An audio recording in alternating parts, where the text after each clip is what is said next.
Hello everyone, आज हम start करेंगे क्लास 10 एक्सरसाइज 4.3 का क्वेश्चन नंबर 5। क्वेश्चन नंबर 5 में क्या बोला गया है? Is it possible to design a rectangular park of perimeter 80 metre and area 400 metre square?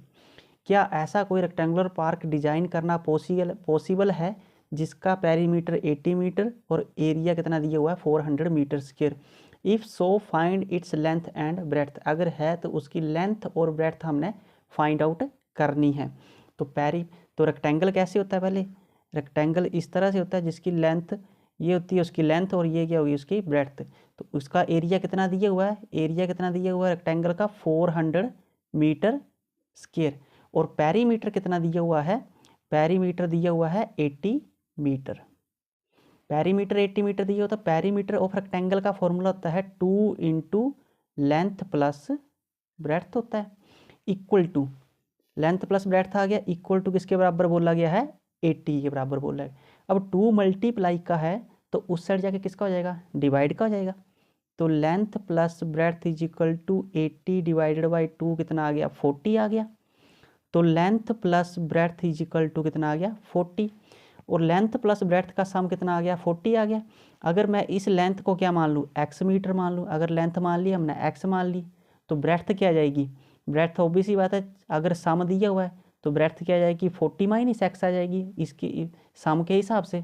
तो सबसे पहले हम लिख लेंगे यहाँ पर लेट लेंथ, रेक्टेंगल की लेंथ कितनी आ गई?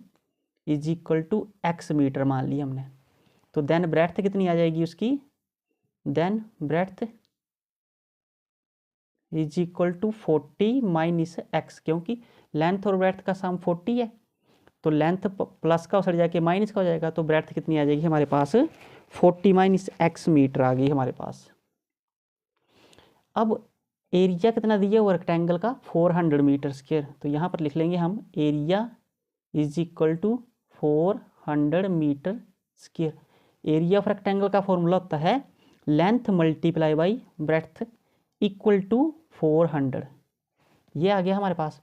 अब लेंथ कितनी ली हुई थी? एक्स ली हुई थी, और मल्टीप्लाई में ब्रेड्थ कितनी आ गई थी उस हिसाब से 40 माइनस एक्स इक्वल टू कितना दी हुई है? एरिया 400। मल्टीप्लाई कर देंगे। अब एक्स को 40 से मल्टीप्लाई किया, 40 एक्स आ गया, और एक्स को एक्स से मल्टीप्लाई करेंगे कितना आ जाएगा? एक्स स्क्वायर आ जाएगा, और 400 एज इट इज़। अब 400 यहाँ पर प्लस है, अपनी जगह शिफ्ट करेगा, किसका हो जाएगा? माइनस का हो जाएगा। तो 40x माइनस का एक्स स्क्वायर माइनस का 400 इक्वल टू यहाँ क्या बचा? 0। अब गिवन क्वाड्रेटिक इक्वेशन बनानी है हमने, तो एक्स स्क्वायर सीक्वेंस में लिखेंगे। पहले एक्स स्क्वायर की टर्म आएगी, फिर एक्स की आएगी, फिर कांस्टेंट टर्म आएगी। तो माइनस का एक्स स्क्वायर है, 40x किसका है? प्लस का 40x है, और माइनस का 400 वैसे ही इक्वल टू 0। अब आगे माइनस आया तो हम माइनस से मल्टीप्लाई कर देंगे दोनों साइड। तो माइनस से मल्टीप्लाई, जब माइनस से मल्टीप्लाई करेंगे तो जो माइनस की है वो प्लस की हो जाएगी, और जो प्लस की है वो माइनस की हो जाएगी। तो एक्स स्क्वायर प्लस का हो गया, minus minus minus plus, minus का 40x हो गया, और माइनस माइनस प्लस का 400 इक्वल टू 0।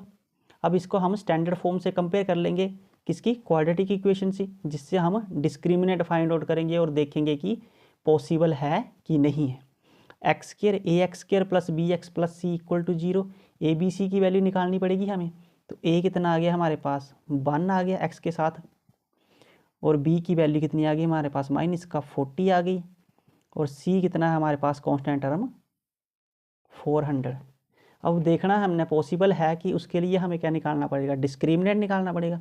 तो discriminant d is equal to क्या फॉर्मूला होता है? बी स्क्वायर माइनस का 4ac। अब वैल्यू पुट कर देंगे। D is equal to b कितना हमारे पास? माइनस का 40 का स्क्वायर माइनस का 4a कितना हमारे पास? 1, और बी कितना हमारे पास? 400, सॉरी सी कितना हमारे पास? 400। मल्टीप्लाई कर देंगे। 40 का स्क्वायर क्या क्या होता है? 1600 होता है, और माइनस माइनस प्लस, तो 1600 माइनस का 4 का 16, और 2 0 का 00 लग गया। 1600 में से 1600 गया, क्या बचा? डी कितना आ गया हमारे पास? 0। जब d इक्वल टू 0 हो तो 2 इक्वल रूट पॉसिबल होते हैं, तो देयरफॉर 2 इक्वल रियल रूट्स। तो दो इक्वल रियल रूट पॉसिबल होंगे। तो अब हम फॉर्मूला लगाएंगे x इज इक्वल टू, आगे सॉल्व करेंगे जिससे लेंथ और ब्रेड्थ फाइंड आउट करेंगे। तो क्या फॉर्मूला, माइनस का b प्लस माइनस अंडूड का बी स्क्र माइनस 4ac, या फिर direct b square minus 4ac आ सकता है, या फिर सीधा d आ जाएगा, एक ही बात है, डिवाइडेड बाय 2a। ये इसकी गिवन आइडेंटिटी होगी।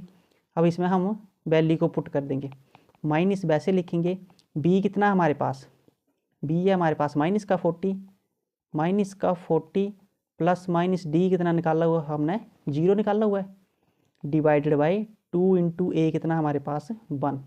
तो कितना आ गया हमारे पास, माइनस माइनस प्लस 40, और प्लस माइनस 0 लिखने का कोई मतलब नहीं है, और 2 को 1 से मल्टीप्लाई करते हैं 2 आता है। तो 2 का 4 और 0, तो x कितना आ गया हमारे पास 20, x की वैल्यू 20 आ गई। अब x क्या मानना हुआ था हमने, लेंथ माननी हुई थी, तो लिख देंगे यहाँ पर लेंथ कितनी आ गई हमारे पास, therefore length of rectangular park is equal to x माननी हुई थी 20 मीटर आ गई, और ब्रेड्थ कितनी आ गई, ब्रेड्थ क्या माननी हुई थी हमने 40 माइनस एक्स आई थी।